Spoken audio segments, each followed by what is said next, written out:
Good morning. I'm Dennis Lyons with Impatient Creations, and I want to present to you an exciting vehicle, a 1950 Studebaker Champion. It is a two-door, but the thing that makes it unique is it has the starlight glass on the back. What an incredible car it is. In fact, in 1950s, less than 1% of its production, so pretty rare car to begin with. 1950, of course, is the one that has the sort of a jet nose, really unique.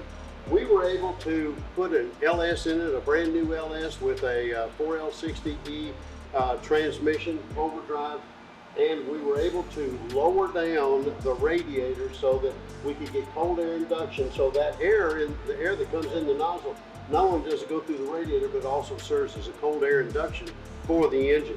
When we move back to the suspension, it has all coilovers all the way around.